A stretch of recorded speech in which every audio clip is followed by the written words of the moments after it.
Hello दोस्तों, नमस्कार। आज हम लोग चर्चा करने वाले हैं बौद्ध धर्म पे, जो कि आपके कॉम्पिटिटिव एग्ज़ाम के लिए ख़ास तौर से जो आर.ओ. है, यूपीपीसीएस है और यूपीएसआई है, महत्वपूर्ण टॉपिक है आपके लिए।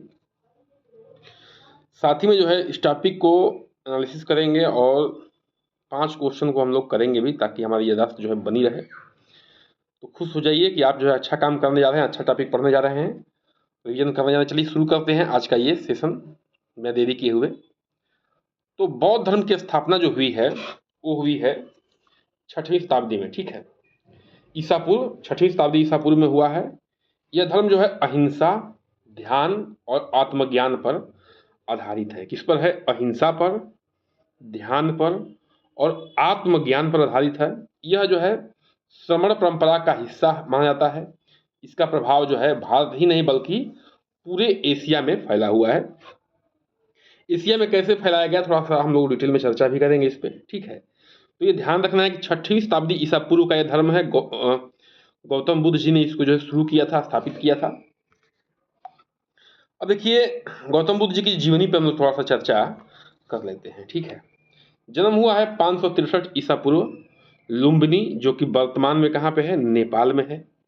पिताजी कौन थे? सुद्धोधन थे। शाक्य गणराज्य के क्या थे? राजा थे। सुद्धोधन थे पिताजी इनके, शाक्य गणराज्य के राजा थे। माता थी महामाया, कोलीय वंश की राजकुमारी थी ये, ठीक है। देखिए, हर डाटा इंपॉर्टेंट है, ये ध्यान रखना है आपको। मैं शॉर्ट फॉर्म में भले बता रहा हूँ आपको, लेकिन हर डाटा इंपॉर्टेंट है। यहाँ तक ये पूछ लिया जाता है कि उनकी माताजी जो है किस वंश की राजकुमारी थी, उनके पिताजी जो है किस वंश के राजा थे। यहाँ तक के जो है क्वेश्चन आपके एग्जाम में आते हैं। तो जो भी आपके स्क्रीन पे दिख रहा है सब कुछ इंपॉर्टेंट है, ठीक है। पत्नी कौन थी? यशोधरा थी। पुत्र थे कौन थे? राहुल थे। 35 वर्ष की आयु में जो है ये बोध गया में पीपल वृक्ष के नीचे महानिर्वाण की प्राप्ति हुई थी, महापरिनिर्वाण। और 483 ईसा पूर्व में कुशीनगर में, ठीक है। तो कहने का मतलब है कि ये ध्यान रखना है। आगे बढ़ते हैं, बौद्ध धर्म के प्रमुख सिद्धांतों पर चर्चा हम लोग करते हैं। 4 आर्य सत्य हैं, ठीक है। फोर नोबल ट्रूथ है इनके। दुख, संसार में सभी जीव जो है दुख भोगते हैं, यानी कि कोई ऐसा नहीं है। इनके मतलब कि इनके जो 4 सत्य हैं उसके अनुसार कि कोई दुनिया में ऐसा नहीं है जिसके पास दुख नहीं है। ये सच बात है।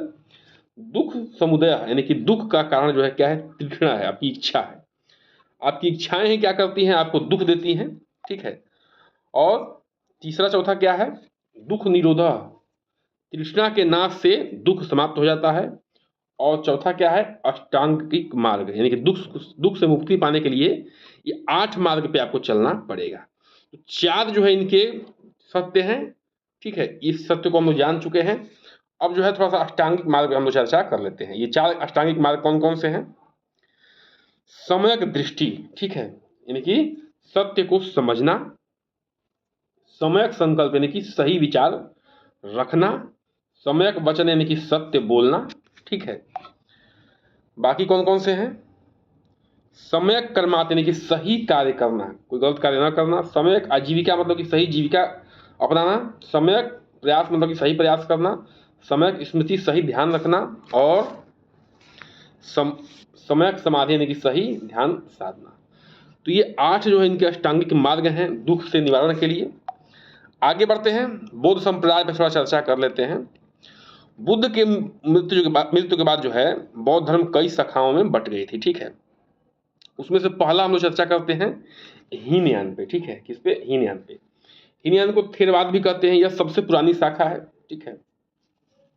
यह दक्षिण एशिया में प्रचलित है, श्रीलंका, थाईलैंड और म्यांमार में। उसके बाद जो है हीनयान के बाद महायान पे आते हैं। यह जो है चीन, जापान, कोरिया, तिब्बत में प्रचलित है। इसमें बोधिसत्व का संकल्पना की महत्वपूर्ण माना गया है, ठीक है। अगला है वज्रयान। क्या है? वज्रयान। ध्यान रखिएगा, सब कुछ इंपॉर्टेंट है, एकदम बुलेट फॉर्म में आपको पूछ देगा। अगर यूपीएसआई में चाहे यूपीपी में पूछेगा तो सिंपल एक फॉर्म में पूछेगा, एक लाइन में। लेकिन जब वही आदो यादो में बनाएगा तो 3-4 जो है ऑप्शन बना देगा, 3-4 स्टेटमेंट दे देगा, कौन सा है कौन सा है, ऐसे करके दे देगा, ठीक है। तो सब कुछ इंपॉर्टेंट है, बार बार रिविजन कर सकते हैं इसको। वज्रयान यह तांत्रिक बौद्ध धर्म है, ठीक है, जो तिब्बत और मंगोलिया में प्रचलित है, ध्यान रखना है। देखिए ये भी बहुत इंपॉर्टेंट है, जो बौद्ध धर्म के ग्रंथ हैं, त्रिपिटक, 3 ग्रंथ हैं इनके, ठीक है। अच्छा, यहाँ भी इसमें ये भी प्रश्न आता है कि कौन कौन से में क्या है। तो विनय पिटक में क्या है, भिक्षुओं के नियम है, ठीक है। सूत्र पिटक में क्या है, बुद्ध के उपदेश हैं। और अभिधम्म पिटक में क्या है, दार्शनिक विचार है, ठीक है। तो ये ध्यान रखना है, विनय पिटक में भिक्षुओं के नियम हैं, सूत्र पिटक में बुद्ध के उपदेश हैं, अभिधम्म पिटक में दार्शनिक विचार हैं। आगे बढ़ते हैं, जातक कथाएं जो हैं क्या हैं। देखिए जातक कथाएं किससे संबंधित है, प्रश्न बहुत बार आया हुआ है। बुद्ध धर्म के पूर्व जन्मों की कहानियां हैं जो जातक कथाएं हैं, जो बुद्ध के पूर्व जन्म है उनसे संबंधित जो कहानियां जुड़ी हैं, उस जो है जातक कथाओं में संकलन है। उसका मिलिंद पन्हा क्या है, राजा मिलिंद यानी कि मिलिंदर के और नागसेन से क्या बातचीत हुई है, मिलिंद पन्हा में ये सब क्या है, प्रचलित है। बौद्ध धर्म का प्रसार पे हम लोग चर्चा कर लेते हैं। देखिए अशोक जो बाद में क्या कर लिए थे, उन्होंने बौद्ध धर्म को अपना लिया था, बौद्ध धर्म को अपनाया था। इसे भारत के बाहर श्रीलंका, चीन, तिब्बत और बर्मा तथा जापान तक फैलाया, ठीक है। अशोक के शिलालेख और स्तंभ बौद्ध धर्म प्रचार में सहायक हैं, मतलब कि जो शिलालेख हैं उसके थ्रू जो है उन्होंने क्या किया था, अपने बौद्ध धर्म को जो है प्रचार करवाया था। साथ ही श्रीलंका, चीन, तिब्बत, बर्मा, जापान अन्य जगहों पर फैलाया था। अपने 2 बच्चों यानी कि एक लड़का को और एक लड़की को जो है धर्म प्रचार के लिए भेजा भी था उन्होंने, ठीक है, विदेश में। फायान वेनसांग इत्सिंग जैसे चीनी यात्रियों ने भारत में बौद्ध धर्म को अध्ययन किया था, ठीक है। तो ये चीजें हैं। आगे बढ़ते हैं, बौद्ध धर्म की विशेषता क्या है, इस पर थोड़ा चर्चा कर लेते हैं। देखिए ये अहिंसा और करुणा पर बल देते हैं, जाति व्यवस्था का विरोध करते हैं, सरल भाषा, पाली और प्राकृत में उपदेश दिया गया था, ध्यान और आत्मसंयम पर बल दिया गया है, ठीक है। आगे बढ़ते हैं, बौद्ध धर्म का पतन क्यों हुआ, ठीक है। देखिए जो ब्राह्मण धर्म था फिर से पुनरुत्थान पे आ गया। गुप्त शासकों ने क्या कर दिया, हिंदू धर्म को संरक्षण देना शुरू कर दिया, ठीक है। बौद्ध मठों में क्या होने लगा, भ्रष्टाचार होने लगा, इस्लामी आक्रमण होने लगे, जिसके कारण जो है नालंदा और विक्रमशिला विश्वविद्यालय जैसे को क्या किया इन लोगों ने, तोड़ फोड़ दिया, ठीक है। और उसको क्या किया, मतलब उनके जो है मान मर्यादा को क्षति पहुंचाई। बौद्ध धर्म का पुनरुत्थान फिर बाद में हुआ जब डॉक्टर भीमराव अम्बेडकर ने 1956 में दलित समुदाय के साथ जो है बौद्ध धर्म को अपनाया। आज बौद्ध धर्म जो है भारत और विश्व में फिर से लोकप्रिय हो रहा है, ठीक है। तो ये कहने का मतलब है, निष्कर्ष पे चर्चा नहीं करेंगे, चलिए हम लोग जो है डायरेक्ट अब किस पे करते हैं, क्वेश्चन पे आते हैं। बुद्ध ने अपना पहला उपदेश कहाँ दिया था, बताना आपको, सारनाथ, बोधगया, कुशीनगर, लुम्बिनी। तो उत्तर क्या हो जाएगा बताइए, हो जाएगा ए ऑप्शन, सारनाथ में, ठीक है। तो देखिए बोधगया में क्या हुआ था, इनको ज्ञान की प्राप्ति हुई थी, लेकिन सारनाथ में उन्होंने क्या किया था, अपना पहला उपदेश दिया था, ठीक है। भगवान बुद्ध ने अपना पहला उपदेश जिसको धर्म चक्र प्रवर्तन कहते हैं के रूप में सारनाथ, जो कि कहाँ पे है, उत्तर प्रदेश में। सब कुछ इंपॉर्टेंट है, लाइन बाय लाइन इंपॉर्टेंट है, ठीक है, ध्यान रखना है। यह उपदेश जो है 5 शिष्यों को दिया था, ये भी इंपॉर्टेंट है, ठीक है। और इसे बौद्ध धर्म का महत्वपूर्ण प्रारंभिक संदेश माना जाता है। इस जो है इवेंट को, जहाँ पे 5 शिष्यों ने क्या किया था, उपदेश दिया था, उसे कहते हैं धर्म चक्र प्रवर्तन। ये भी इंपॉर्टेंट है, ठीक है। आगे बढ़ते हैं, अगला प्रश्न क्या है कि बुद्ध ने अपने अनुयायियों द्वारा अपनाए गए नैतिक आचरण के सिद्धांत को क्या कहता है, ठीक है। What is the term of the moral codes followed by the Buddha followers, ठीक है। पंचशील, अष्टांगिक मार्ग, या त्रिरत्न, या धम्म, ठीक है। उनको कहा जाता है पंचशील। जो फॉलोअर हैं वो 5 आचरण को अपनाते हैं। कौन कौन से हैं 5 आचरण, ध्यान रखिएगा। हत्या नहीं करना है, इनकी अहिंसा पे चलना है, चोरी नहीं करना है, झूठ नहीं बोलना है, ठीक है। व्यभिचार यानी गलत विचार, नशीली चीजों से बचना है, ठीक है। ये जो है पंचशील सिद्धांत हैं।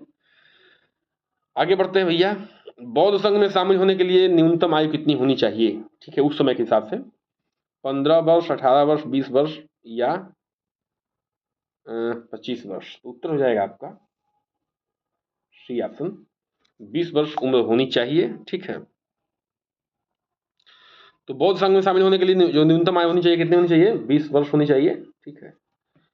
इससे कम उम्र के बच्चे भी संघ में प्रवेश नहीं दिया जाता था, लेकिन श्रमणेर, ठीक है, श्रमणेर नौविक मोंग के रूप में शामिल हो सकते थे, ठीक है, नीचे के बच्चे। लेकिन जो पूरा एक तरह से बौद्ध संघ था, यानी कि बौद्ध बनने के लिए, बौद्ध भिक्षु बनने के लिए आपको न्यूनतम उम्र जो है 20 वर्ष चाहिए थी। चौथा पाते हैं, बुद्ध ने किस भाषा में अपने उपदेश दिए थे, बताइए। तो संस्कृत भाषा में, पाली भाषा में, प्राकृत भाषा में, तमिल भाषा में, बताइए।